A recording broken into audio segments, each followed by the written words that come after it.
Last week, Jeff Bell and I dove into running back rankings, grouping guys into buckets of players with similar scoring and production profiles. And today, we're doing the same with wide receivers. Now, if running backs are the cryptocurrency of the dynasty markets, wide receivers are your safe mutual funds. These are the guys that are going to appreciate in value over time. They are good, strong investments to make in Dynasty. And Jeff, let's go ahead and start at the top here. I picked three guys that I just kind of lumped in a tier of their own. We've got Jackson Smith-Njigba, Puka Nacua, and Jamar Chase. What order do you prefer those guys in? What order do I prefer? I'm still a Jamar Chase number one elitist, probably given the connection with Joe Burrow, and I think that then I'm going to go with Puka Nacua and Jackson Smith and Jigba after that. Really, just kind of more uncertainty long term.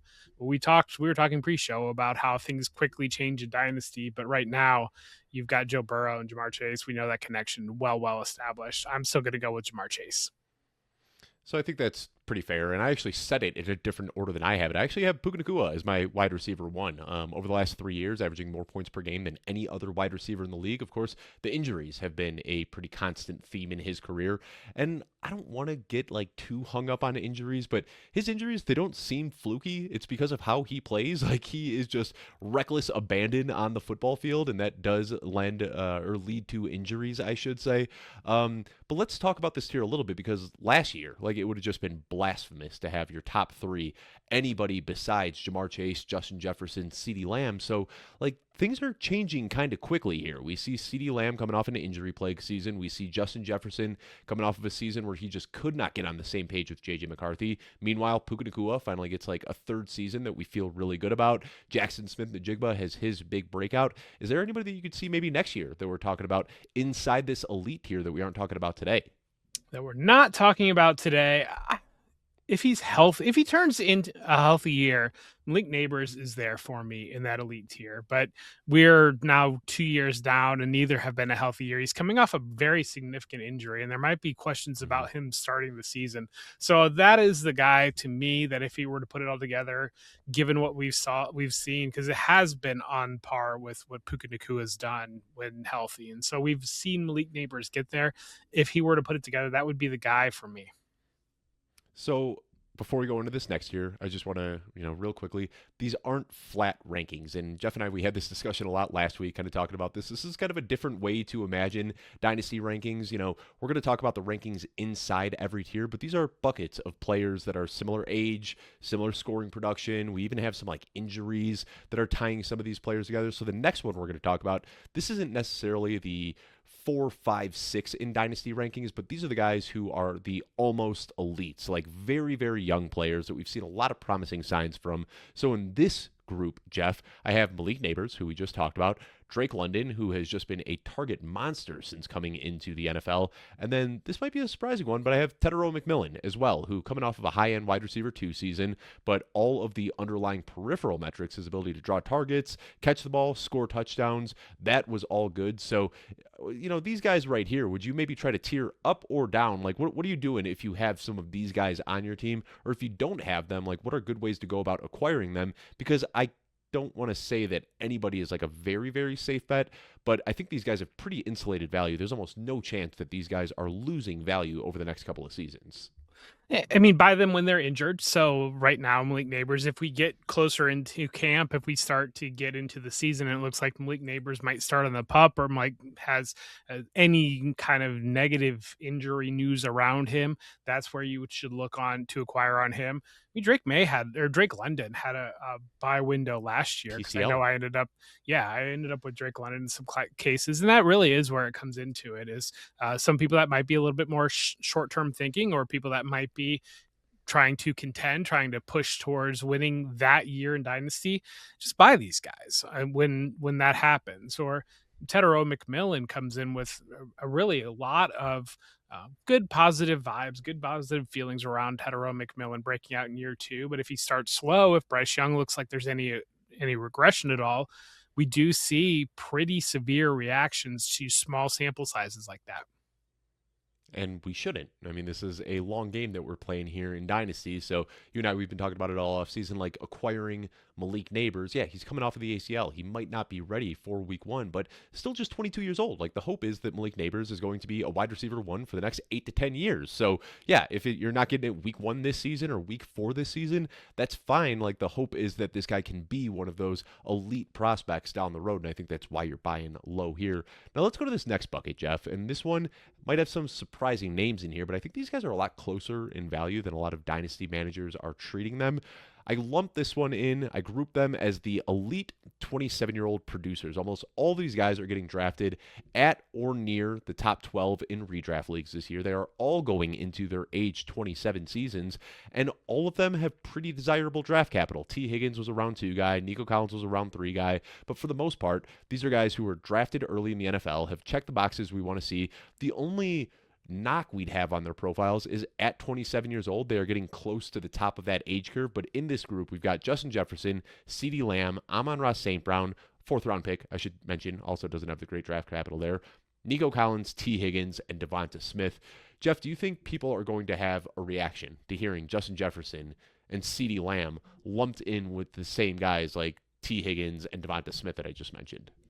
They're absolutely going to have a reaction to that. And to me, I just want to make sure you put them there because they're also 27, just like the other players, right? I mean, you still view them and value them as near elite, or if not elite. Right? I mean, this is kind of the exercise that you're going through. But what I will say is doing this exercise does make me think that, like, if I could tear down from a Justin Jefferson to a CeeDee Lamb, like I tried doing this in a league where I had CeeDee Lamb, I was like, yes, I love CeeDee Lamb. Great player, 1st round draft capital, has had a wide receiver one season under his belt. But last year, we did see that, like, CeeDee Lamb, Justin Jefferson, these guys are mortal. Like George Pickens took a big slice of the pie in Dallas. Justin Jefferson could not get on the same page with J.J. McCarthy. So now it does have me wondering where, like, maybe Justin Jefferson and CeeDee Lamb, best case scenarios early in their career. Meanwhile, Devonta Smith, probably the worst case scenario early in his career. Like, I don't think it's that crazy if you've got a CeeDee Lamb to try to trade for Devonta Smith plus. And, like, there is still that idea that there's this huge chasm between them. My guess is that, like, if you're trading CeeDee Lamb for Devonta Smith, you could probably get a future 1st round pick on top of that, and I think that's a great deal to make. Yeah, I mean, now 27 picks are the sacred everything, so you might not be able to get a 2027 pick to be able to do that. But I mean, I I've do already been wonder. loading up on 2028 picks. I feel like I'm in way too many analyst leagues because I just don't see these deals of kind of moving within tiers or slight tier down, picking up 1st round. I see them when people ask me, should I do this? And usually I say, yes, you should get a 1st round pick to move Justin Jefferson for CeeDee Lamb. I would get a 1st round pick to do that. And they're like, yes, absolutely. But I feel like in play, in actual practice, I don't run into that too much. And really a lot of what you see, those types of deals, strike me as people, I mean, sure, they're trying to capture micro pockets of value, but at the same time, I feel like people are bored sometimes and they just want to make a trade. Well, let's move on to the next tier here, Jeff. And this one I labeled the strong metrics, shaky production. These are all round one receivers in recent history who have the target share and have some sort of metric that we can get excited about, but they just haven't really turned in like the elite wide receiver one seasons yet. Chris Olave coming off a wide receiver one season, but it's still left a little bit of meat on the bone. Garrett Wilson, of course, we know, like one of the strongest target shares in the league. I think he was at like 36% last year, but the production has just kind of been high-end wide receiver too. And then Zay Flowers, we saw him in the 1st half of the season starting to put it together, slowed down a little bit over the 2nd half. So, Jeff, this is a tier right here. I think whether you're rebuilding or contending, that I really want to try to get these guys on my team. They still have room to appreciate in value over the next 2 or 3 seasons. They have all the underlying metrics we want to see. How do you go about acquiring these guys? I mean, buy Zay Flowers before, buy Garrett Wilson when he's hurt. I mean, I do have Zay Flowers in a fair amount of spots, and I bought him as a rookie or bought him after the rookie year. I think it's tough. asking me, Dave, how do I acquire guys at their peak value? More or less is Yeah. what you're asking me. And in my brain, I'm saying I don't acquire guys at their peak value, Dave. I don't do that. I go out and I acquire. See, if we want to talk about guys, we'll get there. But like guys like Brian Thomas and Marvin Harrison Jr. and Roma Dunze Hmm. is the guys that you should be out there trying to acquire right now. And you'll never guess this, Jeff, but I have all of those guys lumped together in a later tier that we will talk about. Before we get to that tier, and before we get to the next tier, though, if you're watching on YouTube, give us a thumbs up, subscribe, leave a comment, all that good stuff. Jeff, we've been doing this fun game over on the Fantasy Show. Think of a random word, any random word that you can think of. This is how we know that people are actually watching the show. Give the YouTube listeners just a fun word to comment down in the YouTube comments so we know they actually watch this. Ecclesiastes. Ecclesiastes. Are we? Is that a book of the Bible? Is that what you just pulled out on us? Just Right. fun If word. you can spell Ecclesiastes, there you go. All right. Not only do you have to put it in the comments, but you also have to spell it correctly. That is your challenge: is Ecclesiastes. And if you're listening on Apple Podcasts, please leave us a review with the word Ecclesiastes in it. The 100 points to the most creative response that we can get with Ecclesiastes in there, Jeff. Let's move on to the next one here. And this is a very, very small group. I didn't really know where to put these guys, so I just called them 25-year-old game breakers. This is Jameson Williams and George Pickens, two guys that, if you look over the course of their entire NFL careers, have not had the desirable target share that we care about for long-term production, but it doesn't matter. They score big plays. They score touchdowns. Like, these guys have just been efficiency machines. They still have years to appreciate and value going into their age 25 seasons. So you talk about, we haven't talked about any buy lows yet. And I don't know if these guys are buy lows, but like, I feel like this is the first tier we're talking about where some people might be trying to get out from under Jameson Williams and George Pickens. Like, they are coming off of their best seasons, but I feel like there's still just this like underlying narrative with both players that it was fugazi, that like their season wasn't real. Sam Laporta was hurt, CeeDee Lamb was hurt. So I think this is one where you actually could potentially buy low on some young budding superstars here.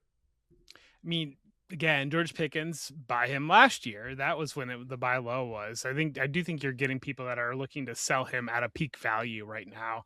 Jameson Williams, yes. I think that Jameson Williams, given what I'm seeing in redraft ADP, given kind of this conversation, you ignited the conversation, Dave. I have my spotlight in that'll get published soon for Jameson Williams, but when you were doing this article, you made social media decide to talk about Jameson Williams for the last couple of days. So hopefully I'm dropping that article into a target-rich environment. But yeah, I think that when you're looking at where just the willingness to write him off because of the injury to Sam Laporta last year, that's a player that I think it's probably worthwhile acquiring. I completely agree. And I will say, like, I feel like, I started off talking about Jameson Williams saying this might be a buy low. No surprise to anybody, has a lot of Jameson Williams in a lot of dynasty leagues. And I feel like everybody's been trying to buy low. Like, I'm getting a lot of offers for Jameson Williams, and kind of disrespectful offers, if I'm being honest, where I'm like, I see a guy who's 25 years old, coming off wide receiver 19 2 years ago, wide receiver 11 last year. I think he's only going to continue trending up, but I do see some people trying to buy Jameson Williams. So depending on the cost, as always, but I think that this could be a player whose best days are still ahead of him, despite coming off of that top 11 season. The next one we're going to talk about another small tier here, Jeff, but having dove deep into these rookie wide receivers in our rookie guide, you might tell us if I'm missing somebody here, but I did put Carnell Tate and Jordan Tyson in a tier of their own. You might be able to argue that Mekhi Lemon belongs in there or Casey Concepcion, but I do see Carnell Tate and Jordan Tyson, two guys that were both drafted inside the top 10 in the NFL draft, as a tier above the rest of the rookies. Would you put anybody else in there? Or do you think I made the right call breaking these two guys off?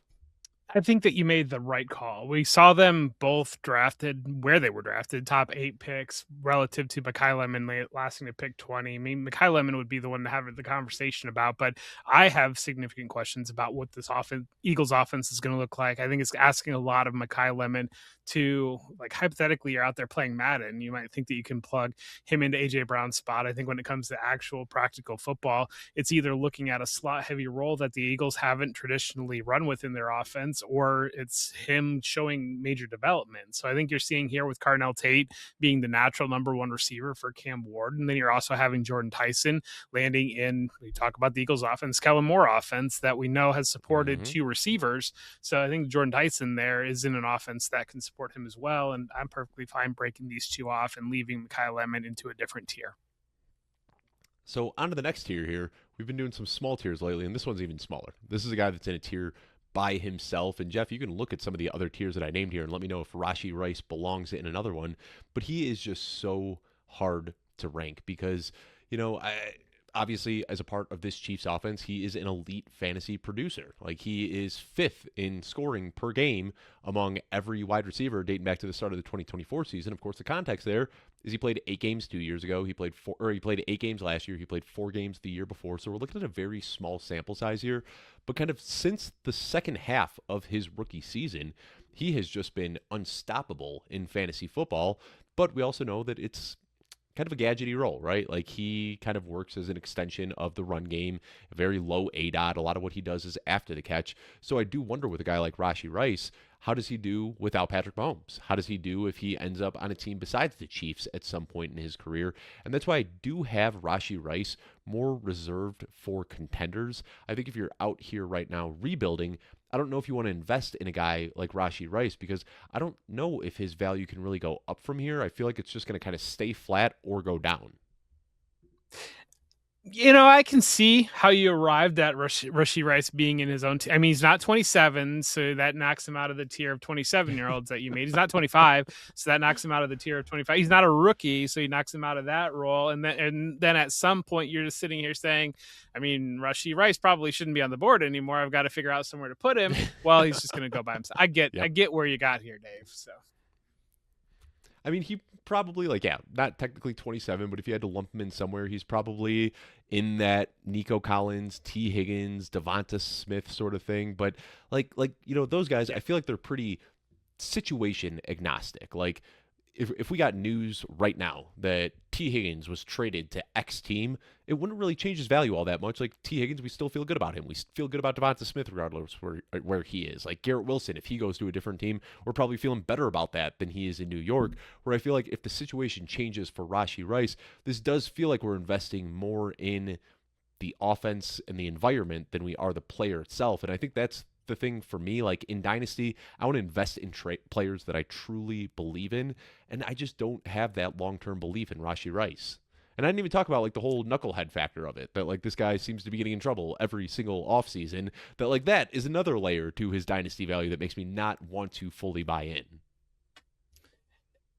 I would say you've got a guy, we'll get to it, but you've got a guy that you're calling over the hill that I think is a really good example of situations mattering.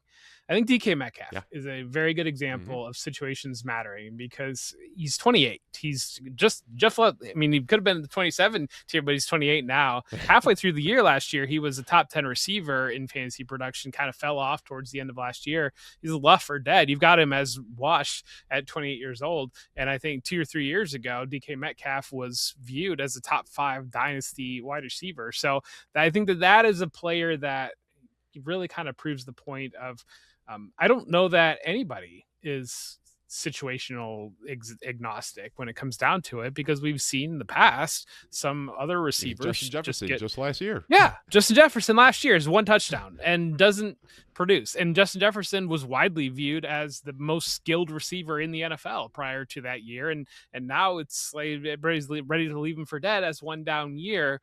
And I think that you're exactly right. Rashee Rice is in the prime perfect position there, but you can say the players that are in good fantasy. I mean, Garrett Wilson is a great example of, maybe it puts it together with Geno Smith this year, but I think the talent is certainly there. And we could have seen Garrett Wilson landed in a different situation. If he landed where Devonta Smith landed in Philadelphia or something like that, we could be having a completely different conversation about Garrett Wilson over the last couple of years.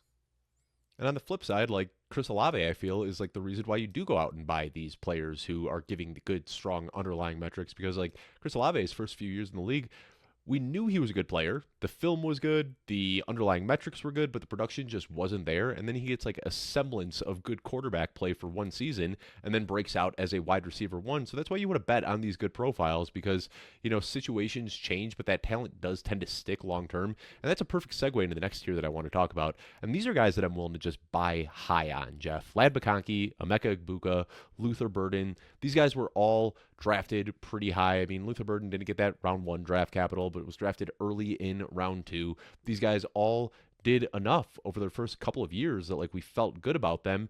But Luther Burden, going into year two, Emeka Egbuka going into year two, Ladd McConkey going into year three. So they're not the same exact age, but these all feel like guys that you can still buy that haven't really peaked in value yet. Like if all three of these guys turn in wide receiver one seasons and skyrocket in value, we're talking about them as top 5, top 8 dynasty wide receivers. It wouldn't surprise me one bit. And I think because they showed so much early in their career, because they've got the draft capital and the strong prospect profiles, their value is going to be insulated for the next 2 or 3 seasons.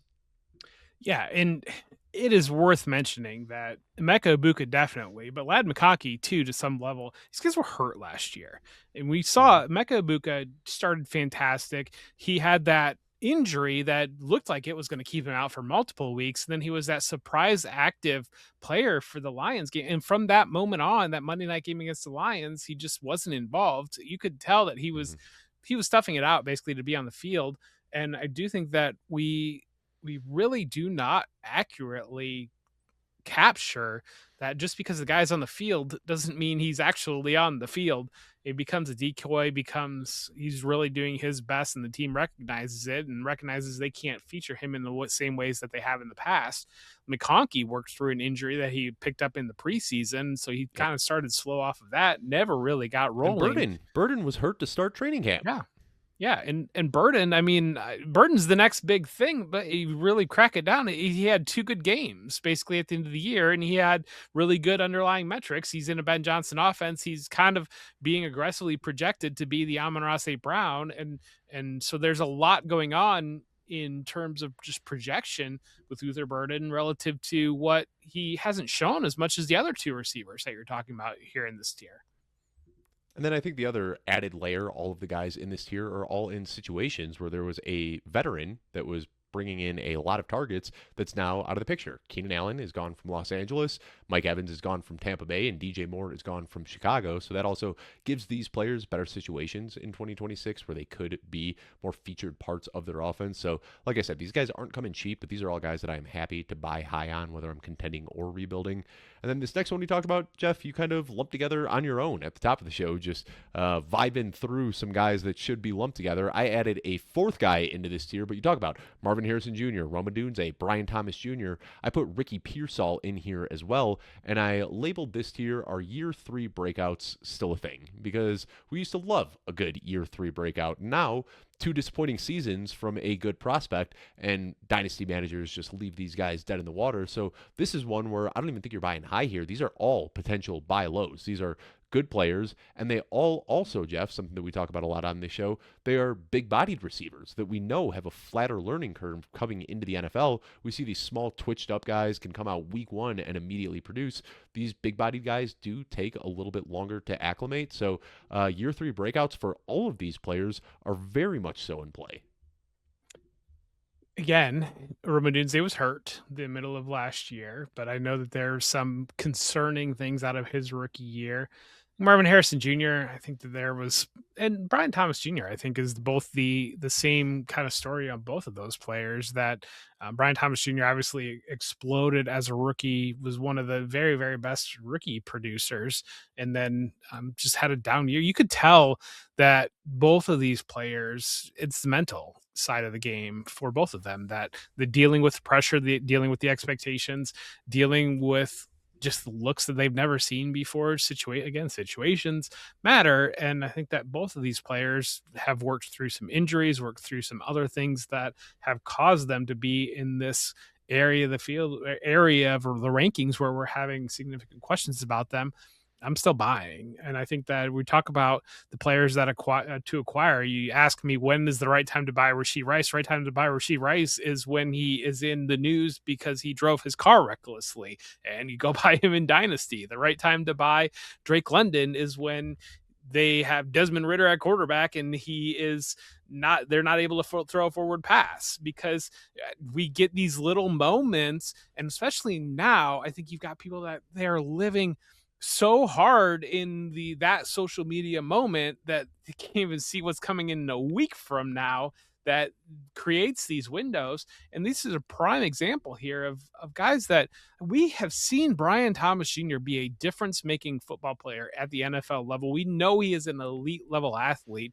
He had a tough year last year. He was moving into a new offense. He had some drops, some concerns there, and then it just kind of snowballed within itself. And you could see the release of, I think it was week 3 or week 4, that Thursday night game that Marvin Harrison Jr. had a big game against the Seahawks. You could see the mental load that came off. He had 2 drops. He had 2 drops early in that game. Yeah. And then when he caught the touchdown late in the game, he like dropped to his knees in the end zone and started crying. And then, yes. Yeah, you talk about like the mental hurdles. Ricky Pearsall was shot. Like, that's going to take a mental toll on anybody. Rome Odunze, his dad was acting a fool on Twitter, getting in arguments with Bears beat reporters. Like, there were, I don't want to try to get in the head of an NFL player, but I think there were a lot of mental hurdles for these players last year that are just kind of overlooked that you can't quantify in a spreadsheet.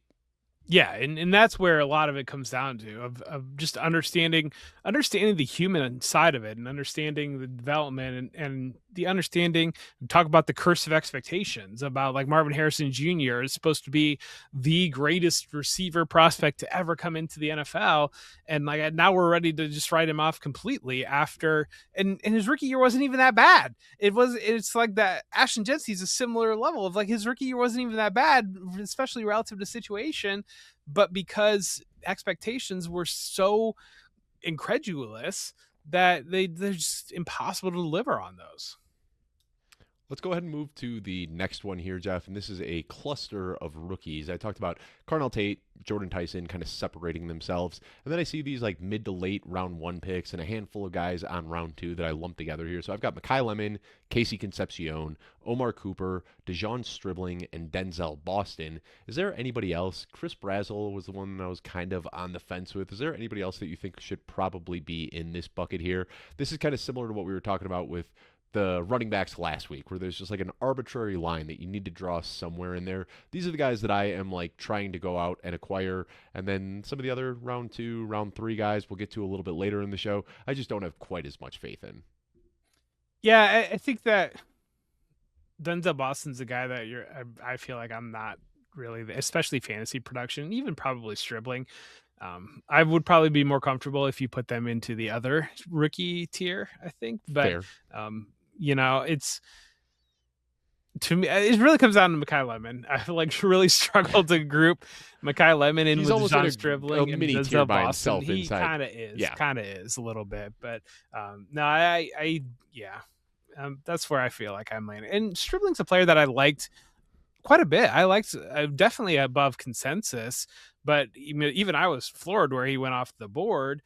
I understand, and I've talked with Mike Kashuba about this. Of there's a certain receiver archetype that the analytics side is just going to miss. Of the NFL is going to take chances on big athletes outside, essentially, that might not have the production that says it's worth taking chances on it, and they're going to get them wrong more often than not. And so like that's where I think the analytics side is right on it, to ignore some of these guys because they're going to get them wrong more often than not. That being said, when you get it right, it is franchise altering, like in terms of value that delivers off of it. And so like the Isaac Tisla, the DeJon Stribling, the spreadsheets are never going to pick these guys up, but NFL teams are going to take them on day 2 always, not early day 2, because they know that they're going to make that bet, because if it hits, it's so worthwhile. And I think that's it for me. That's why I'm in on Stribling because, like, I think everybody, we see this all the time. We're like, the narrative around Stribling was that it was a terrible pick, and everybody was mocking John Lynch and pulling out his draft history and pointing to all of his misses over the years. And I understand that, like, it just kind of becomes a pile on social media. But like now we're at the point where Dejon Stribling is falling late into round two. I've been getting him in round three of my dynasty rookie drafts, and I think we've just kind of I don't know if overcounted or double corrected, like double counted or overcorrected. Like I don't know what the right terminology is here, but I think that we're like punishing Stribling way more than we should be. At the end of the day, this guy was drafted 33rd overall to a team that desperately needs a wide receiver. He could end up missing, but like once you get past the fourth pick in your dynasty rookie drafts this year, it already gets a little bit shaky. Once you get past the eighth pick, I feel like you're just completely in no man's land. So why shouldn't you be taking the shot on upside for a guy like Stribling? Well, and the thing that gets me is that like that fade is happening with Stribling, but then it's like Chris Bell is the guy that's and it's like the exact same thing, but a guy went nearly 2 rounds later. But you're Mm-hmm. making a bet on the same archetype. It's just that the consensus, the priors where they were before the draft came in, had those two players very, very separately. I hear you, and it's in the back of my mind. I'm like fighting the devil and the angel on my shoulders, basically, when it comes down to Stribling, because I'm thinking, well, come on, he went 32nd, 33rd in the draft. He's lands into a team that runs a good offense. Like, why this big fade? And then it's like I would go to draft him, and he would sit right on my bench next to Xavier Legette and Keon Coleman and like all these other guys. Where I've also said, I mean, come on, they went 33rd in the draft. Or he What are moves we up doing? into your starting lineup next to T. Higgins and AJ Right. Brown and DK Metcalf. Like these guys, these hyper athletic round two receivers, yes, we've had a lot of them bust, but when they do hit, they can really, really turn a dynasty league around. So I'm just gonna keep swinging for the upside there. Well, And just mentioned AJ Brown. That's a nice. Yeah, go ahead, Jeff. Sorry. but I was just gonna say on that bet though, you're looking at people are avoiding him to take clear backup running backs or to take a guy like Mm-hmm. Chris Bell or to take day 3 wide receiver. It's at some level, it's ridiculous of the where he's being valued, even if we know that it's not a very good bet. You're still making a worse bet than to actually just to make that bet because you've decided it's not a good bet.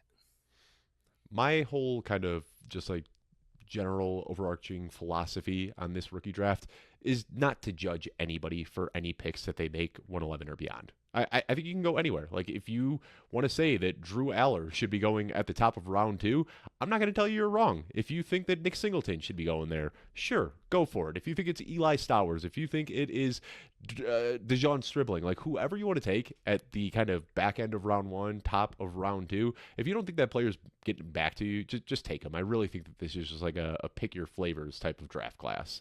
But let's go ahead and move to the next one here, Jeff.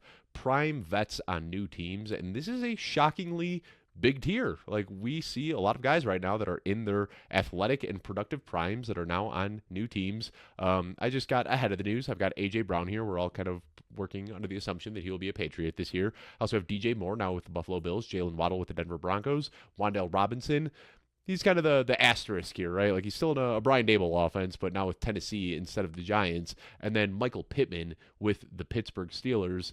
And I think this one, Jeff, we could see it totally break in one of two directions. Like we have seen Devontae Adams just last year go to the Rams and have one of his better seasons. We also saw Devontae Adams a couple years ago go to the Raiders and not have a good season. We've seen Brandon Marshall go to the New York Jets and score 15 touchdowns. We've seen DJ Moore go to the Chicago Bears and have a huge breakout season.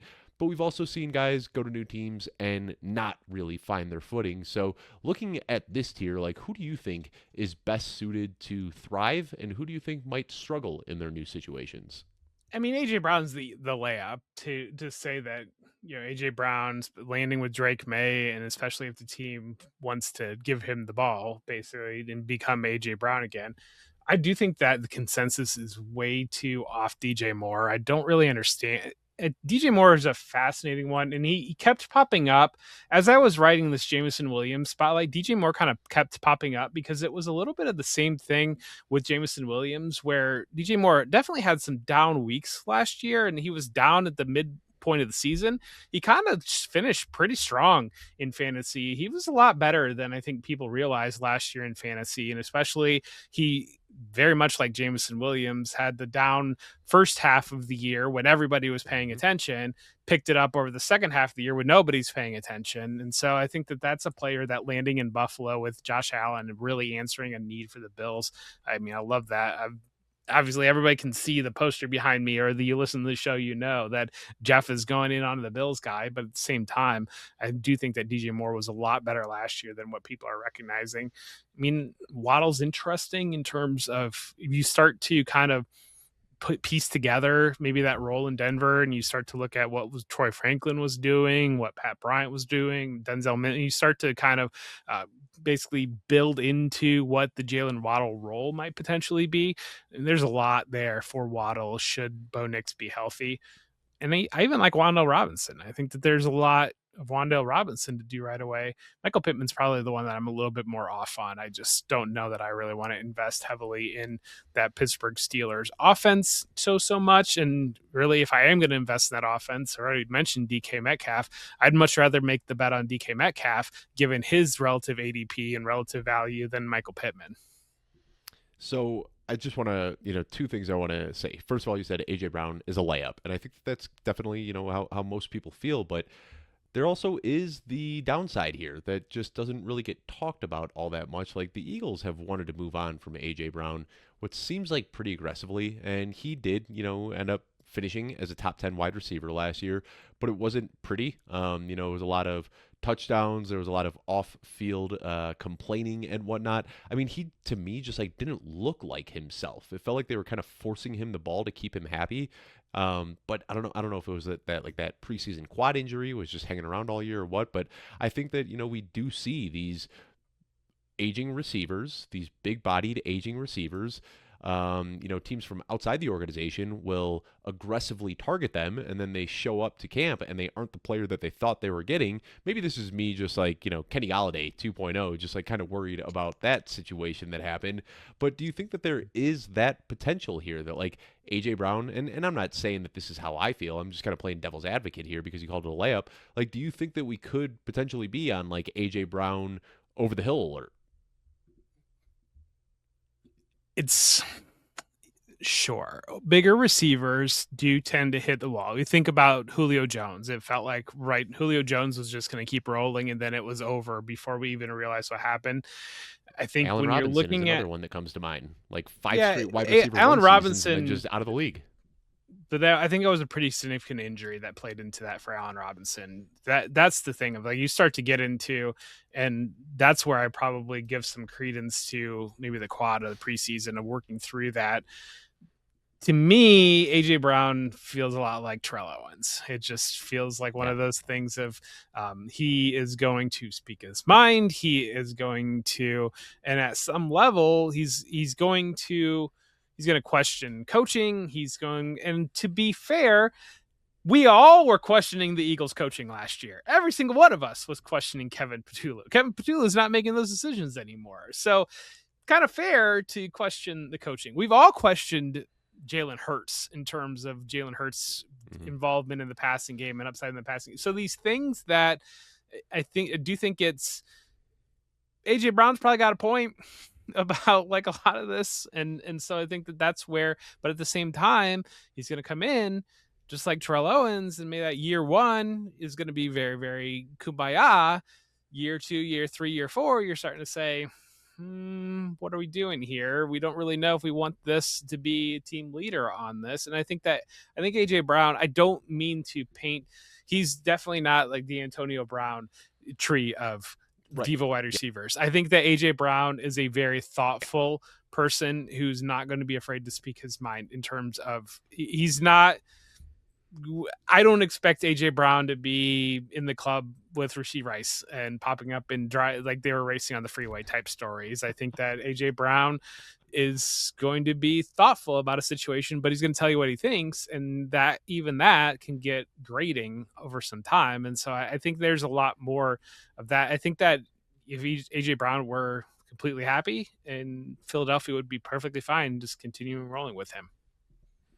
You talk about Terrell Owens being kind of the character comp, if you will. I think Brandon Marshall probably fits in that same bucket as well. And Brandon Marshall did like early in his career, it was a lot worse than that, but it just kind of became like a character thing later in his career. And we saw with both Terrell Owens and AJ Brown, or I'm sorry, Terrell Owens and Brandon Marshall, and we saw with AJ Brown when he moved to Philadelphia, like every time these guys would switch teams, they would be reinvigorated and have like these amazing seasons. Like Terrell Owens turned it on what, like age 34 with Cincinnati. Like I mean, like these guys, like you put them in a new environment and they can thrive. Well, and Randy Moss is like that. I mean, Randy Moss is a very intelligent, thoughtful person. He gets painted a certain way in the media, but I think the media has come around on him. I mean, he's in the media now, but Randy Moss is very much in that same way. And again, it's not like Antonio Brown is on a completely different reservation when it comes Right. to the diva wide receiver behavior. That's not what we're saying with AJ Brown, but we also saw Randy Moss, be reinvigorated, but then also move on relatively quickly. And I think that there's probably a segment of NFL receiver where teams are like, they'll get us over the hump, or they're doing this thing right now. And then after a couple of years, you're like, all right, well, let's see what else is out there. All right, Jeff, for this next tier, what I'm going to do is I'm going to name the tier, and you tell me what player you think is going to be in this tier. This tier is called a cornerback wide receiver hybrid that no one can act normal about. Who do you think I'm talking about here, Jeff? Troy Brown. We're obviously talking about Travis Hunter. Have you seen a bigger swing in anybody's value? I mean, like, we were talking about this guy as like the 102, 103 in rookie drafts last year. I saw him get traded in a dynasty league for a third round pick, a 2026 third round pick. Because we got a national report, I think it was Ian Rappaport said that like, oh, Jacksonville might just keep him on cornerback. We have since heard from Liam Cohen, from James Gladstone, from Travis Hunter himself that he is going to be playing wide receiver. This is one to me. Like the fact that people are throwing in the towel on a guy drafted second overall, a 22-year-old, like, I don't know what, like this guy should not be this polarizing. Like just if you can get Travis Hunter for a late first round pick, I'm still making that trade. But apparently people are out here trading him away for thirds. I don't know what's going on with Travis Hunter. It's mind boggling to me. Travis Hunter was a high school defensive back who would occasionally play a little bit in college. He throughout until his senior year of college when he won the Heisman Trophy, even before the year before, he was still kind of a part-time receiver, full-time cornerback. And so I think Jacksonville took him number 2, and basically we didn't get a full season to even know what they were thinking in terms of development because he got hurt pretty early in the season. But I think when it comes down to it, it's really, really difficult for him to be basically yo-yoing full time on both sides of the ball. And you kind of need to get him comfortable, in the way to approach that, to get him comfortable on the position that he's been playing full time for the last however many years, is defensive back. And when you look at the depth chart of the Jaguars, it makes sense that he's playing full-time defensive back. But at the same time, look at, if you were to crack down targets of like how many targets do you really need to be fantasy relevant, if once you get to, I ran a little bit of numbers with Khalil Shakir, and it was basically Shakir, when the Bills were winning, it would be about 5 targets per game, and when they were losing, it was about 8 targets per game. And the difference between those two is like more or less a top 10, top 5 almost guy in targets, and a guy that is like completely off the radar. It doesn't really take that much to be fantasy relevant. So you can have Travis Hunter be a full-time cornerback and scheme up 7 touches in the game for him, and it's going to be on the high end of how often a receiver is touching the ball. And so I do think it's just a lot of people need to take a walk or like touch grass. Like it's where a lot of it comes down. Yeah, I mean, he's one of these guys that, like, I see him getting traded for cheap in all these leagues and people bragging on social media about how cheap they got Travis Hunter for. I just, like, when I saw him getting traded for a third, I just went out in every single league that I'm in that I don't have Travis Hunter, and I just offered up a 2026 second for Travis Hunter. Every single one was immediately rejected. It's really Yeah. hard to make trades happen, Jeff. You know that. Like, as soon as you send a trade offer, somebody's like, all right, what does Jeff Bell know that I don't? What does Dave Kluge know that I don't? It makes it really hard for us to trade, but like, I wanted to get Travis Hunter. I was unable to, but like, you, the listener, might be able to go out and get Travis Hunter. So just do that. Like, just send the pot shot offer out in every single league that you're in. See if you can flip a second round pick for Travis Hunter. Maybe nobody bites. Maybe you get a bite, but I think that's a good process there. Next one I'm going to talk about, Jeff. I know air quotes around this tier name, the former first round picks. We know that it's just like a death knell once the public starts referring to a player as a former first round pick. Now, I don't think that everybody here is there yet, but these are guys that I think some people are starting to get nervous about despite the good draft capital. Jordan Addison, Quentin Johnson, Matthew Golden, Xavier Worthy, and Xavier Legette. Truthfully, Legette should probably be down in a tier a little bit lower than this. These are all guys that, like, I am at the point now that I think the public has overreacted so much and punished these guys so much in dynasty rankings that I think they are all values. And these, I wasn't the biggest Matthew Golden guy. I wasn't the biggest Xavier Worthy guy, but they are just so cheap in dynasty leagues now that I think now is the time to go out and buy these guys and hope that they can have that year 3, year 4 breakout. Yeah, you talk about what to do. If you haven't done your rookie draft yet and you've got a late second, I mean, Matthew Golden, I think, is a good player, or even Xavier Worthy are good players to kind of target with those late seconds. Yeah, Legette, I am there on it's. I don't think it's going to happen with Legette, Yeah. I mean, Jordan Addison, we've seen it happen very much so. And the Quentin Johnston conversation is just baffling at this point. I don't really know what people more need to see. We've seen him show up and clearly be a physical presence at the NFL level. The explosion, everything has translated with Quentin Johnston. I know that he was working through some injuries last year and kind of led into it. It's there. I mean, this has been the week to talk about who the two receivers are going to be for the Chargers, because now they have competent tight ends and fullbacks. And to me, it's pretty glaringly obvious that it's going to be, if you're looking at what two receivers do you want on the Chargers, I mean, Mike McDaniel came out and compared Quentin Johnston to Andre Johnson this week. So I saw that. I mean, it's pretty glaring that you would want Quentin Johnston and Ladd McConkey of all the options, probably, of if you're going to look for two receivers. But it's, Johnson falls into that. People have made jokes about him on social media, so they don't want to say anything nice about it. Like, basically cognitive dissonance when it comes to Quentin Johnson. But stop offering me Quentin Johnson, people. Believe me, I have bought Quentin Johnson for cheap everywhere. Please do not offer. And you're not buying him now, coming off of his breakout year. Right, exactly. So let's what are we doing? This next tier that I want to talk about, Jeff, when you look at the receivers last year, we kind of have the guys that have just like separated themselves already. Tedero McMillan, Emeka Ibuka, Luther Burden, who we talked about. We feel good about those guys. And then we've got the other guys that were just like burying after their rookie season that did nothing at all. And then we kind of have these guys that like you don't really want to move up or down all that much. And maybe you do want to move them down. Maybe I am just holding on to hope. But these were two prospects that I liked last year that didn't get a lot of playing time, but would flash occasionally when they were on the field. Jaden Higgins and Trey Harris. These are two guys that I am trying to buy low on. I think these are still good prospects that we knew were in tough situations. Jaden Higgins was playing behind Nico Collins. He was playing on the same team with Christian Kirk. That offensive line in Houston was terrible. Trey Harris had a ton of target competition ahead of him. These are guys that I'm okay just kind of like re-rolling on for a little bit cheaper going into 2026. Do you have any year two guys specifically, Jeff, that you're kind of still holding on to hope for, even if you don't have a ton of reason to? Matthew Golden, for sure.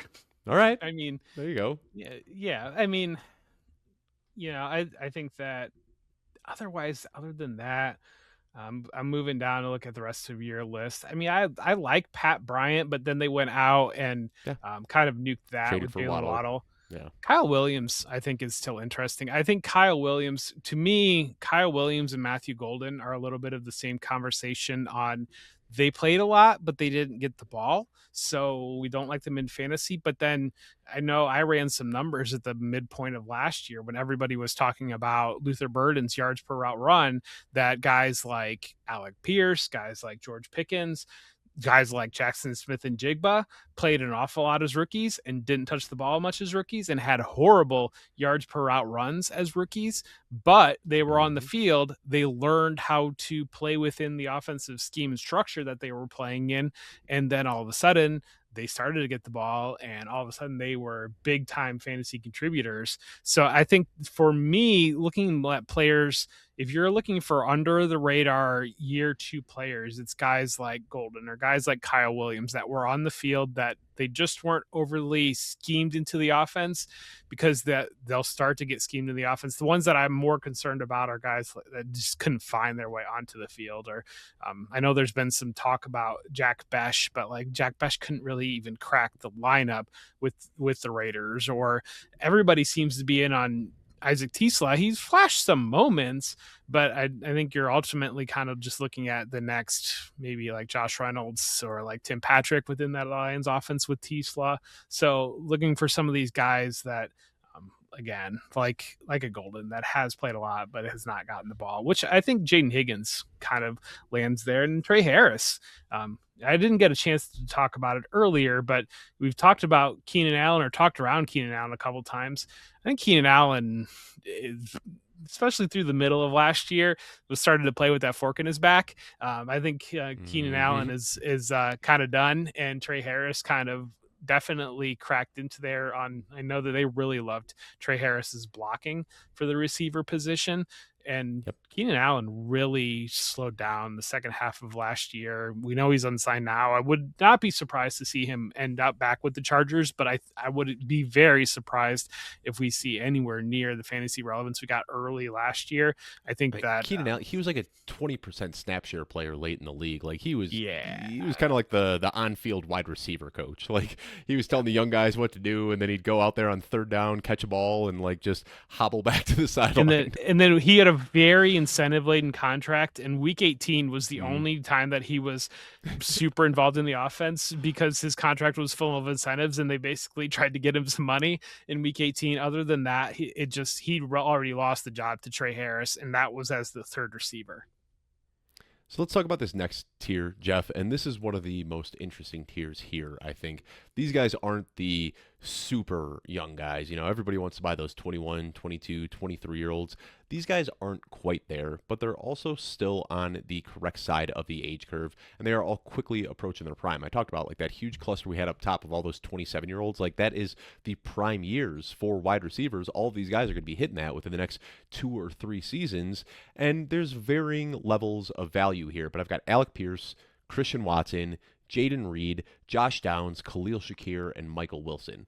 Now, I think these are guys that can be had for cheap in a lot of dynasty leagues. Alec Pierce might still have that, big contract buzz right now that's pushing him up a little bit in value, but I think these are all guys that like we waited for the huge breakout early in their career, and they never had a huge breakout, but now they're approaching their athletic primes. These guys are all full-time players in NFL offenses, and I think because they never really hit that wide receiver one ceiling, a lot of people are just getting bored and trying to move on now. But these are all guys that I expect to be fantasy relevant this year. All it takes is a little bit of variance to break in their direction. All of these guys, and you can correct me if I'm wrong, Jeff, but like I think all of these guys theoretically could have wide receiver one upside, like touchdowns break in their direction. If I saw any of these guys finishing inside the top 12, top 15 next year, wouldn't surprise me one bit. So this is a tier right here that I really want to go out and try to acquire. And I'm not going out, you always talk about kind of changing the eye line here. I'm not sending a trade offer for somebody's Jaden Reed, but I'll try to put together a package where I'm getting a Jaden Reed or a Khalil Shakir or a Josh Downs as a part of that package in return. Yeah, I did kind of laugh a little bit inside of you. You're talking about these guys haven't shown. I mean, Michael Wilson kind of showed a number one wide receiver ceiling over the second half of last year. 3 games I would think over the second half of last year, Dave. You crack it at the midseason. He was a wide receiver 5 over the back half of last year. I mean, we've kind of seen even the narrative that I've heard Wilson. there is even the games where Marvin Harrison came back and wasn't 100%. Like we saw Michael Wilson didn't perform in those games. So we saw Michael Wilson.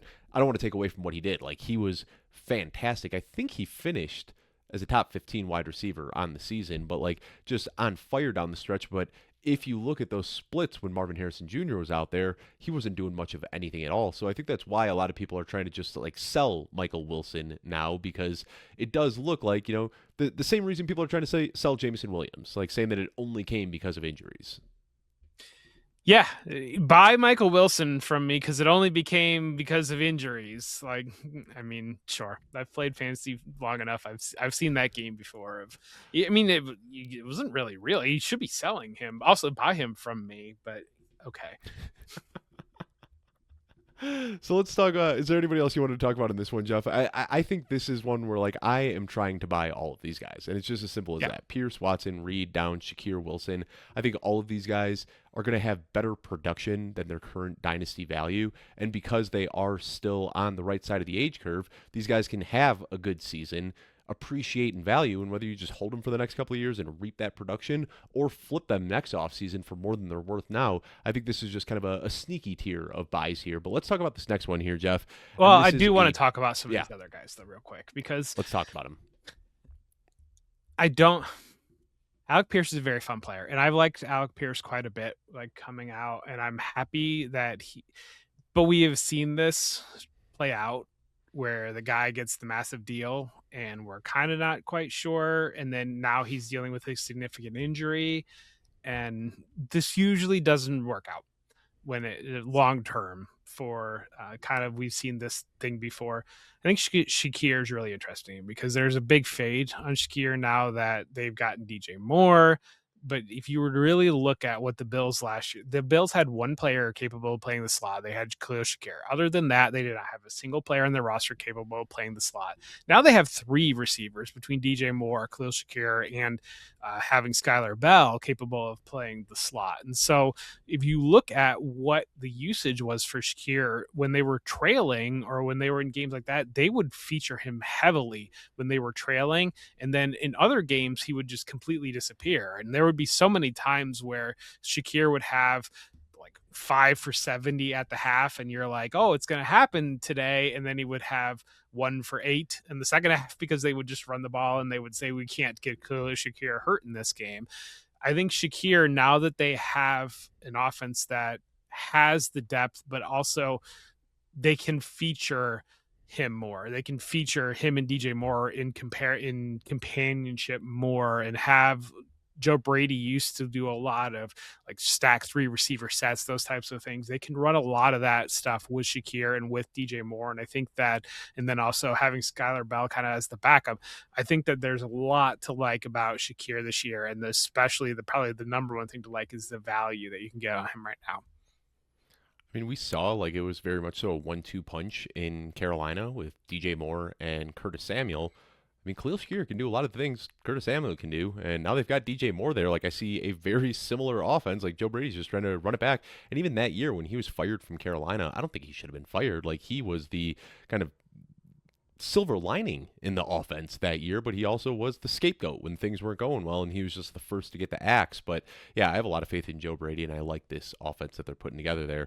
Next year we're going to talk about, Jeff, over the hill. And this is a wide range of value here. And I know a lot of people are going to see Brandon Ayuk in this tier and say, what the heck are you talking about? I don't know if Brandon Ayuk's ever going to play football again.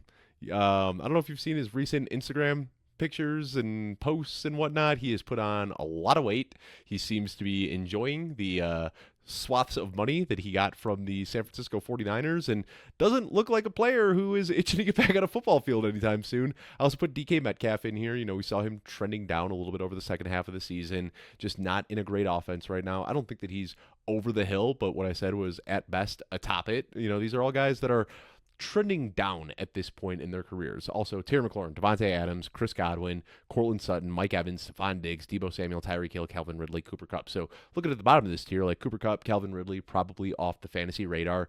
DK Metcalf, Terry McLaurin, Devontae Adams, Chris Godwin could still have another wide receiver 1 season, maybe even 3 wide receiver 1 seasons in them. But these are all guys that need to be strictly reserved for contenders. If you're rebuilding right now, you don't want any of these guys on your team.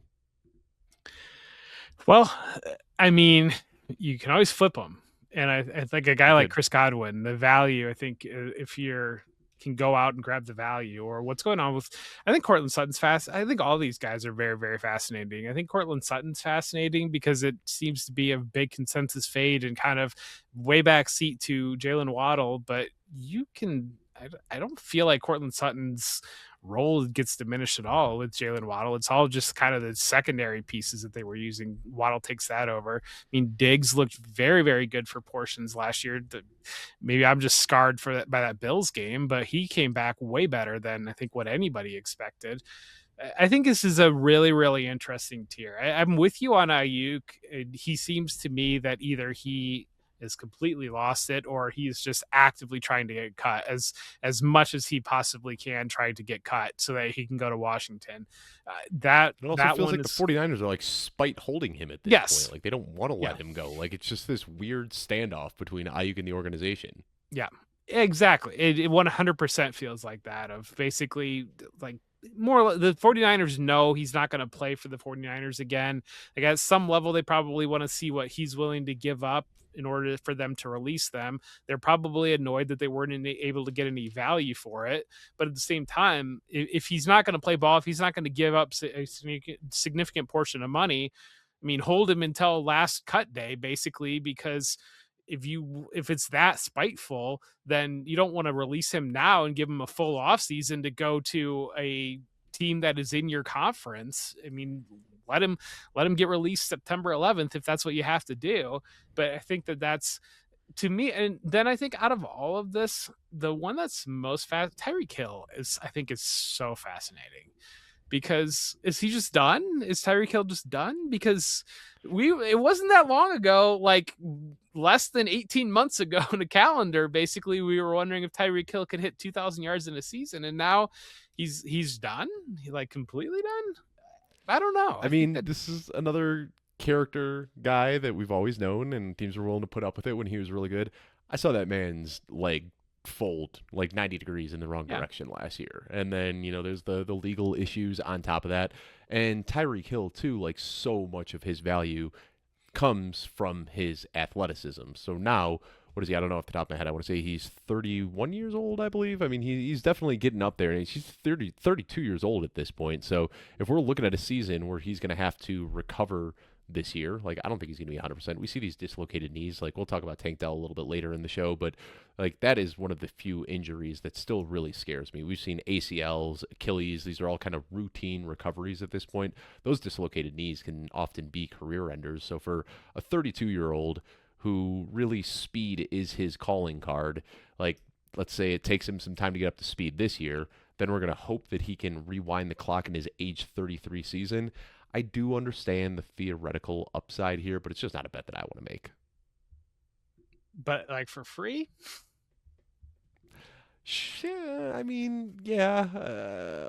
I mean, what are we talking here? Like, do you think if you offered somebody a late third round rookie pick, are they giving you Tyreek Hill for that? Because I think at that price you might as well take it. But I don't even know if you're getting that. I mean, like it's still Tyreek Hill, and I think the name holds some value there. I mean, we are doing Dynasty content, but we're also shifting into redraft best ball mode. And like I know Tyreek Hill's getting undrafted in some drafts or at the tail end of some drafts. Like Cooper Kupp, I think Cooper Kupp is legitimately like I just don't see that happening anymore. And Calvin Ridley too. I feel like throwing dirt on him a little bit.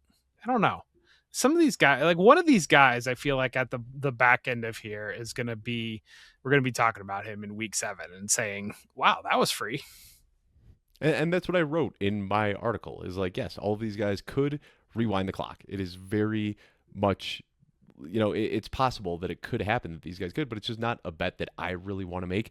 And I just looked it up. I mean, the value that I pulled out of my head, that's exactly where Keep Trade Cut has it. Keep Trade Cut saying that Tyreek Hill's value right now is a late 2026 third. So yeah, I think instead of drafting Eli Raritan, if you can get Tyreek Hill, that might be the move. Like if you can spend your late third round pick and just flip it for Tyreek Hill, why not? But let's talk about some more rookies here, Jeff, after we talk about the over the hill guys. Now we'll talk about some more day 2 rookies. And these are some fun names here. Jeremy Bernard, Antonio Williams, Jacoby Lane, Ted Hurst, Chris Brazzell, Zachariah Branch, Malachi Fields, Xavion Thomas, Caleb Douglas, Chris Bell.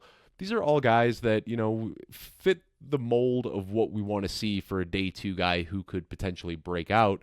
We know the hit rate for these guys is what, 20, 30%. Like, it's unlikely that they're all going to be fantasy relevant, but there's absolutely some gold inside this tier. So when you look at all of these names, Jeff, who's the guy that like really jumps out to you as having the most upside?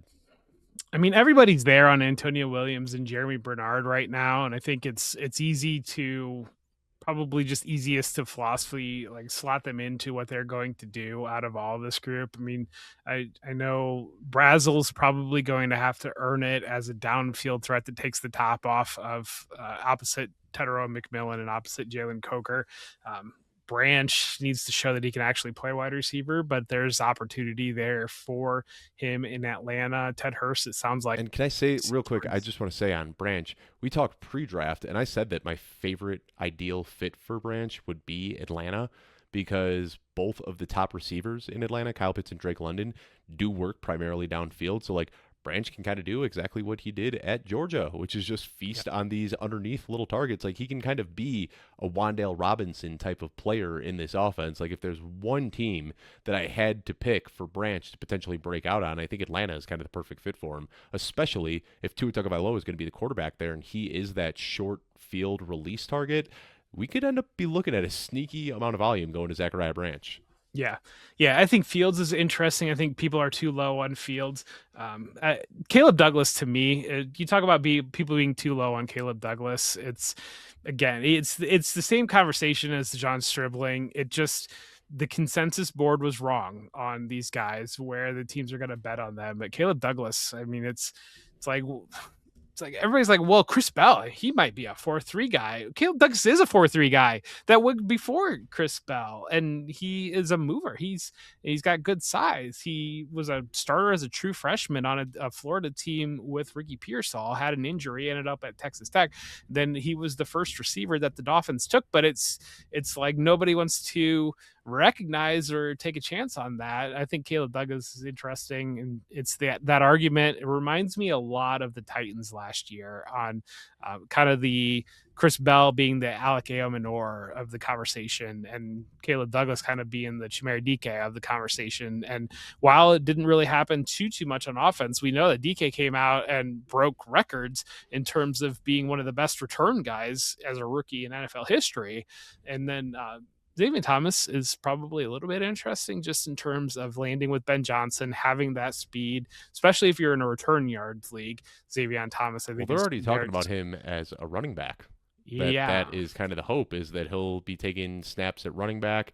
Ben Johnson has said that. He was asked about that at during an interview as well, and he played quite a bit of running back at LSU, and that's something Sigmund Bloom talked about. He's like, this doesn't look like, when you watch him take snaps out of the backfield, he doesn't look like a wide receiver taking snaps out of the backfield. He just looks like a running back. So I think that is kind of the hope here, is that they're going to toy with him a little bit, because we saw Ben Johnson had no qualms about putting Burden and DJ Moore and other guys in the backfield. So I think that might be kind of the weird out for Xavier Thomas, is that he ends up with like 60 carries out of the backfield and a handful of running back flares or whatever. Yeah, I mean, he is for the moment, he is the potential proxy for some of the things that Jahmyr Gibbs did with Ben Johnson, probably. So, yeah, that's interesting. Let's keep it moving, Jeff, and talk about this next tier here. We already talked about some year two guys. We talked about the guys as rookies that really checked all the boxes, the guys who checked a couple of boxes, and these are guys that like maybe checked a box, or at least were fun to watch, or had some plays that could get us excited. Torrey Horton, Isaac Tisla, Jalen Knoll, Alec Eomanor, Pat Bryant, Jack Besh, Kyle Williams, Chimere DK. All of these guys could end up just being on the waiver wire a year from now, but there's also, like, if Isaac Tisla breaks out, wouldn't surprise me. If Torrey Horton gets healthy and becomes that secondary receiver in Seattle, it wouldn't surprise me. If Jalen Knoll, I loved the prospect Jalen Knoll, and we knew that last year was going to kind of be a zero with Christian Kirk there, but maybe his role can grow now with Christian Kirk out of the picture. So this is one where, these guys are going to cost close to nothing, and I don't think there's anything here insulating value. These are just kind of like cheap lotto tickets that you can buy that could end up being something at some point. That's exactly right. And with that approach, as much as I previously threw dirt on Jack Besh, he probably does seem like the most interesting one that if you were to look at the situation. But I think to talk about the Titans guys, to talk about Amonor and talk about Chimera DK, we're sitting here at this point last year saying, well, who's going to be the receivers for the Titans? We just see this. They went out and they added Cardinal Tate, number 4. They added Wan'Dale Robinson. And so I think that what we do in Dynasty is we kind of talk ourselves into these guys that we don't necessarily think are that good, or these guys that are day 3 wide receivers, and we say, well, there's nobody else there. And more often than not, what happens is the team also says, yeah, there's nobody else here, we better go out and get a real guy after this year. And so to me, the Raiders feel like very much like, sure, Jack Besh might get a shot, might work his way into the rotation, might be fantasy relevant, but at the same time, more likely it's going to be like Jeremiah Smith catching passes from Fernando Mendoza next year. And this year, it's probably going to be 180 targets going to Brock Bowers. I know everybody wants to find who's the receiver in Las Vegas. I'm here to tell you that their wide receiver one is almost assuredly Brock Bowers.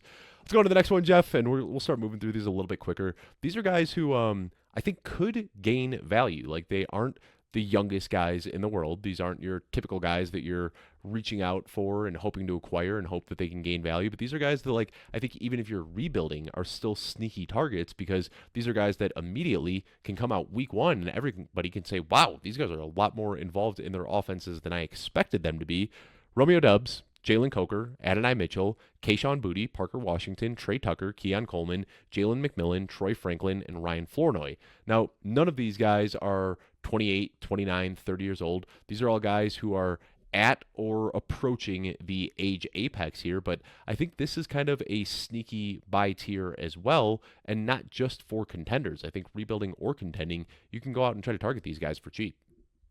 Yeah, I mean, Mitchell's flashed, but do we really want to buy into that Jets offense? I mean, Dubs to me, one, he is the only player in the NFL that can run a goal line slant, or him and Devontae Adams are the only players that can run an actual goal line slant. But I think that it's just kind of probably a lower upside bet. You're talking about Boutte and Dubs as potentially being if they sign when they trade for AJ Brown, as just really secondary pieces, probably in New England. I mean, Parker Washington. That might be when you go buy them. Is like right after that AJ Brown trade, when that's official, then you go out and buy him for cheap, because Kayshon Boutte, he is a free agent after this year. And Romeo Doubs, I think he could have a complementary skill set. And you talk about Adonai Mitchell not wanting to buy into that Jets offense.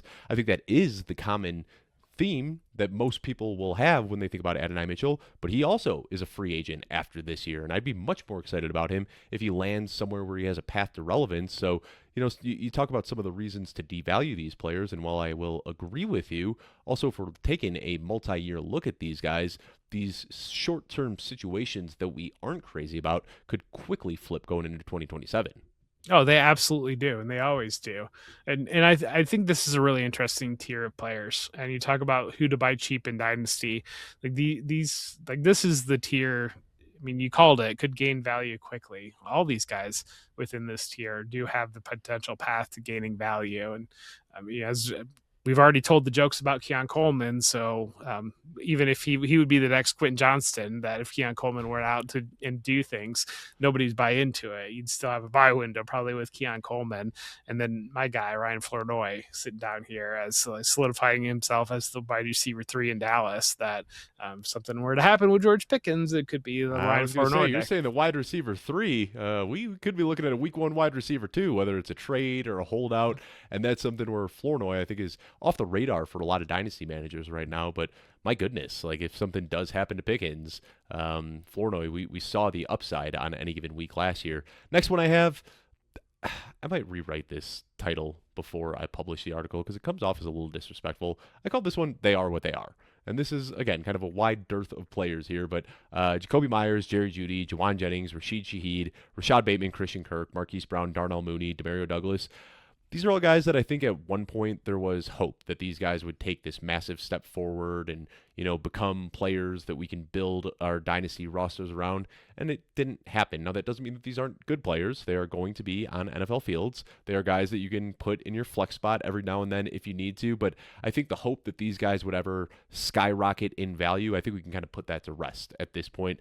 These guys, as the title says, they are what they are. I don't know where Jacoby Myers should go, but I don't feel like he should go here.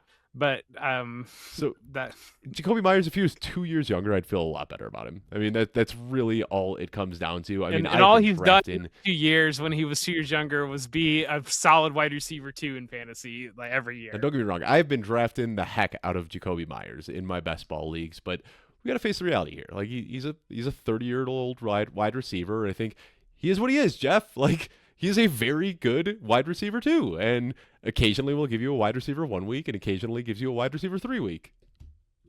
Yeah, which is pretty good.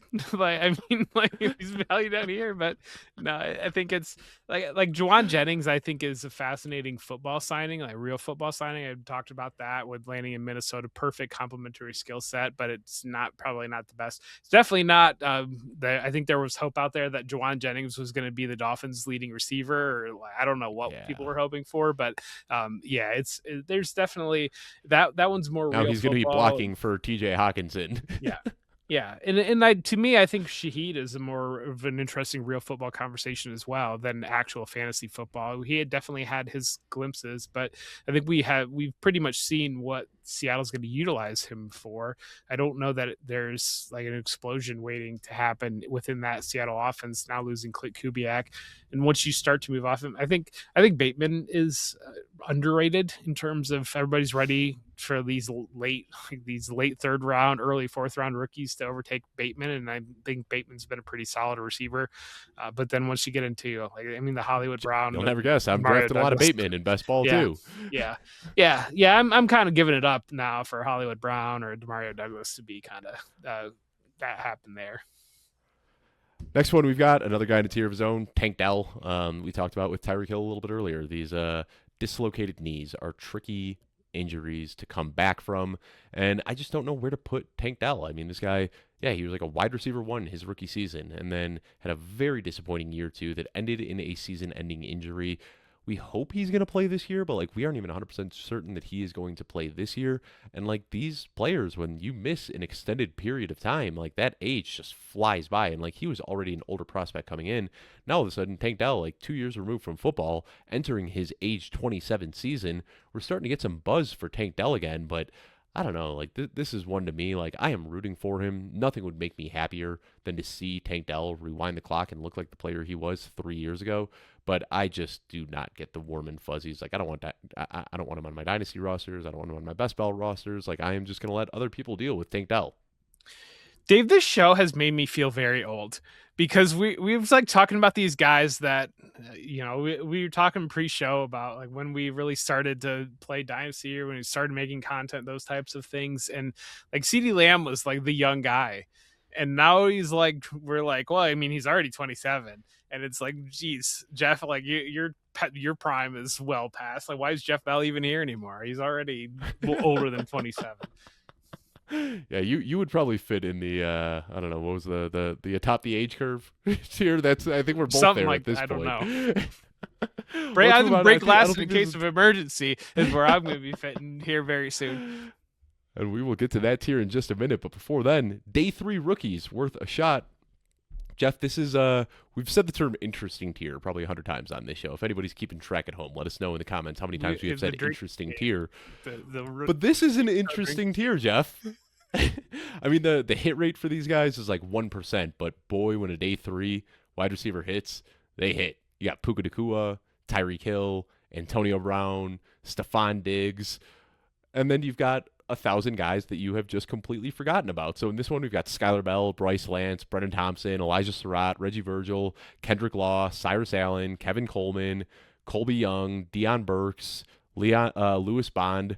I mean, a lot of names, and we probably won't even remember a lot of these names 5 years from now. But is there anybody on this list that you could see when we talk about the Antonio Brown, Tyreek Hill, Stephon Diggs, Puka Nacua? Can you see any of these guys being mentioned in that group a couple of years from now? I mean, of course, my dude, Skylar Bell. I appreciate it. All about Skylar Bell. Bryce Lance and Brennan Thompson, I think, are my favorite day 3 guy. Yeah. Yeah, I think Bryce Lance and Brennan Thompson are interesting just from a physical aspect of having elite level speed and they put it all together. They've got the elite level tools to be able to deliver on that. I think Kendrick Law is an interesting conversation because I saw some people that were saying that, like, well, that means Isaac Tisla is like solidified as the wide receiver. And to me, I wrote it up when Kendrick Law was drafted that I very much see Kendrick Law kind of as they brought in Greg Dortch and Kendrick Law kind of as their Khalif Raymond kind of in that role within that offense. And then Isaac Tisla kind of as like the Tim Patrick's, like Josh Reynolds role in the offense, kind of the big third receiver and then the gadget third receiver. I think it's not interesting for fantasy, but it's interesting in terms of football usage. And to me, it's like the opposite of like wheels up for T-Slot, saying, no, they brought in a very dedicated skill set to have this other gadget role, while T-Slot is kind of power forward role type of a role there. Like guys like Cyrus Allen, Kevin Coleman Jr., like Deion Burks, it's like I just love people that love Dynasty like so much that they get so excited for like Cyrus Allen or Kevin Coleman Jr. And it's like you start to play Dynasty and it's just like the hope, I don't know, like maybe the hope, just like the glimmer in your eye that you might have for a Cyrus Allen to pop, like it's a lot harder for it to get there.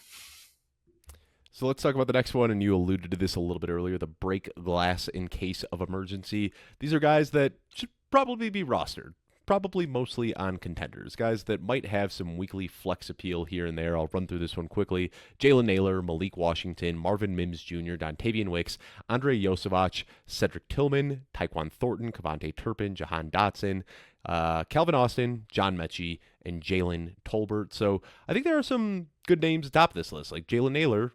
We jokingly said there is no wide receiver one in Vegas, but Jalen Naylor could be the wide receiver one in Vegas behind Brock Bowers, of course. Malik Washington could be the wide receiver one for the Miami Dolphins. I mean, these are a lot of like talking ourselves into players that we don't really believe in all that much because of their current short-term situation. Not a bet you want to make in Dynasty, but if you're contending and you need some wide receiver depth, these are some good pieces you can go out and acquire. Yeah, I think I know you have Naylor and Washington at the top of your tier. I think those are both interesting players, like you said, situationally wise, because there is potential there. We could see, would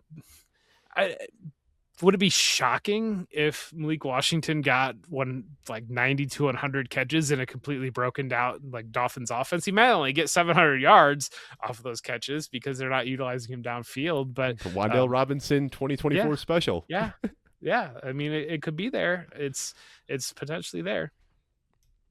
Let's talk about the next one, and we're going to move through these quick, Jeff. Let's just kind of pick like one or two players from each tier that we want to talk about. Year two guys to worry about. I mean, truthfully, these guys can probably be dropped in most formats, but you want to hold on to hope in deep formats, and this might just be a guy that you just still have an affinity for that you want to hold on to.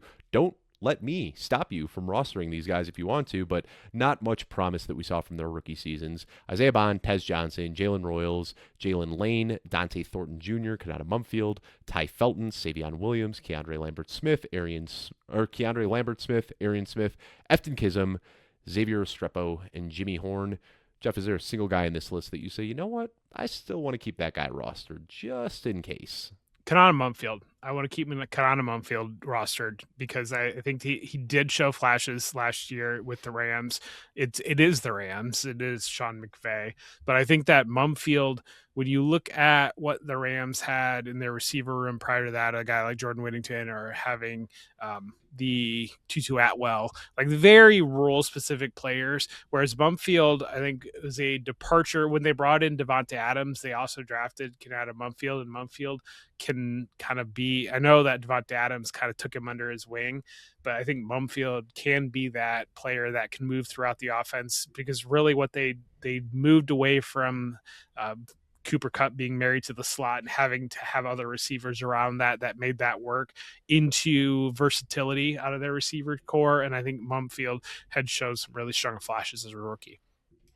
So I've got a bunch more tiers in my full article, but I'm going to make the executive call, Jeff. We're going to do two more tiers, and then we'll call it a day. If you want to read the rest of what I have to say on these players, you can find the article at footballguys.com, but let's do two more tiers here. Could maybe be useful in deep leagues, maybe. So this is like, the break class in case of emergency. This is even a bigger emergency. These guys could maybe be useful. Darius Slayton, Devon Vele, Luke McCaffrey, Olamide Zaccheaus, Xavier Hutchinson, Tutu Atwell, Josh Palmer, Mitch Tinsley. I mean, we are really, really scraping the bottom of the barrel here, Jeff. But anybody in this list that you could say, like, yeah, if you're contending, this is a good wide receiver 8 to have on your roster for bye weeks and injuries. I mean, Vela got kneecapped in the draft. Yeah. Other than that, I mean, there's people. Slayton. There's like a. Slayton's there's always like the a fun, like Slayton, round 20 best ball pick. People, yeah, and I don't understand it at all because I feel like there are so many better upside. We've seen like Neighbors out, and Slayton doesn't do it. I don't know. There's like the subsect that is grabbing Slayton in the last round of every single best ball, and to me, it just doesn't make any sense at all.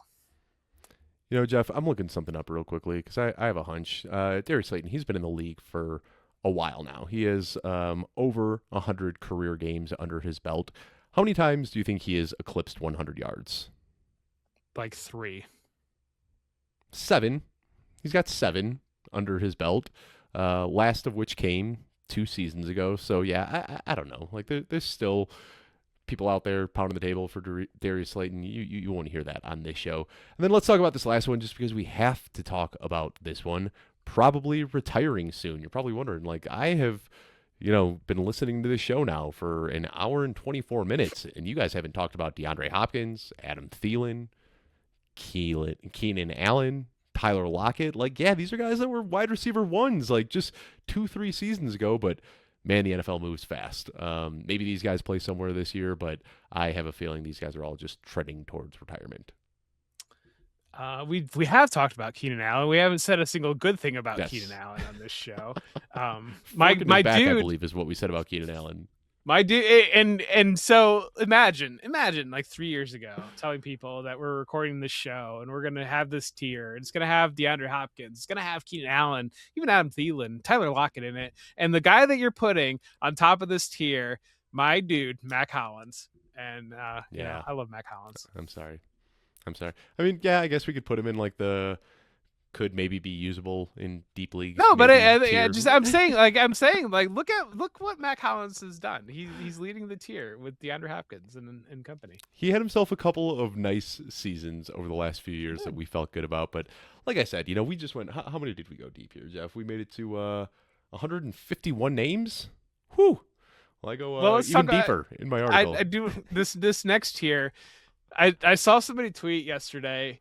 Is it safe to drop Jalen Polk? And I want to let you know, yeah, you're okay to drop Jalen Polk in your dynasty league. So I mean, these next tiers, we've got a mix of Treylon Burks and Jalen Hyatt and Jonathan Mingo. I'm not even going to read them all off, but a lot of guys who were names that, like, just some of them as recent as a year or two ago. There were still hives out there pounding the table for these guys. But, yeah, I mean, I have to round out talking about everybody who is, like, still rostered in dynasty leagues, and some of these guys are. But, really, I mean, anybody we haven't talked about on this show is probably safe to drop. It's safe to drop. I think Treylon Burks is still a little bit interesting because if we're talking about situations – and him being in Washington, you could see. I mean, it's a dynasty show. The next Deebo Samuel. It is May, so like Antonio Williams has already become Amon-Ra St. Brown before he even hits the field. Treylon Burks could be that number 2 receiver in Washington. Other than that, anybody else in these lists, I just don't know that I see it. This is tough going this deep. Luckily, we got quarterbacks next week, tight ends the week after. We won't be going 150 plus deep on those shows. But, Jeff, any final thoughts here on wide receivers? My next certain. I feel like I could retire soon after sitting upright in this chair for the last hour and a half. I mean, I'm glad that I didn't have another show that I had to run off to so that we were able to get to mentioning Treylon Burks could be the wide receiver 2 in Washington. But, if that happens, then we'll forget about what show I said that on, but we could clip it. So, you know what I want to say, Jeff? Here's how we'll end this show. Dynasty moves a lot faster than I think people realize. Yes. There were 2 guys that we didn't mention today that were the consensus Dynasty wide receiver 1 in 2019 and in 2020. 2019, the consensus wide receiver one in Dynasty was Michael Thomas. We didn't talk about him today. He hasn't played football in years.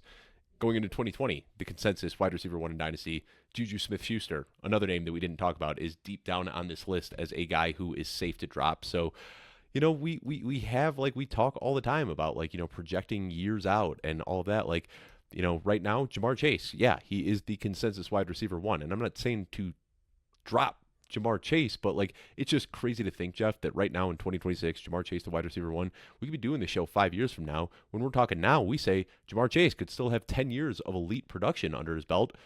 But who's to say that 5 years from now, we aren't doing a show just like this and Jamar Chase is at the very bottom of the tier? Like, the NFL moves quick, and it is a lot harder to predict than people realize. And I think that is my major takeaway, having done Dynasty content with you for the last 5-6 years now, is like these things that we talk about, like they are absolutes and truths. Then all of a sudden you get 5 years away from those takes and you look back and you're like, what were we thinking? Think about, it wasn't that long ago that there was a big argument between Jermaine Burton and Andre Yoshivas about who was going to be the heir apparent to Tyler Boyd. Tyler Boyd out of the league immediately. It was Yoshivas. Hasn't mattered at all. At all. Yeah. And so I mean, that I think that's it's great. It is great that we care passionately about these things, because in reality, we're probably looking for an escape from things quite often when we do care passionately about these things. And it does provide us with this escape.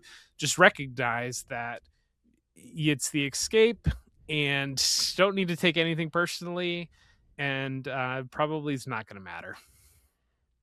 Jeff, you want to talk about like wars that were had over the offseason? It was just 3 years ago that we were talking about Jahan Dotson or Treylon Burks. Who do you want to take with the 107 in your rookie drafts? Two names that weren't mentioned on today's show until the very, very end. So, yeah, these things do move a lot quicker than I think that we realize in the moment. And that's why every single year we have to do these same exercises of going through all the players, ranking them, bucketing them, looking at what they did, what they're going to do, new offensive situations. And it is that point of the offseason where you get to hang out here and watch us make the sausage right here on the Football Guys YouTube channel, talking through all this stuff. This isn't the time for like hard takes. This is Jeff and I just like vibing out, talking through these situations as they come up. Next week we're doing quarterbacks, then we're doing tight ends, and then after that we're diving into our divisional breakdown. So really fun content planned here over the next couple of months over on the Football Guys YouTube channel. Whether you're watching on the Fantasy channel or the Dynasty channel, we appreciate you taking that time. As always, please leave us a review on Apple Podcasts if you made it to the end of the show. Really helps the show grow, and it just makes us feel good knowing that, you know, you like and enjoy the show that you are listening to. But thank you so much for tuning in. We will see you soon.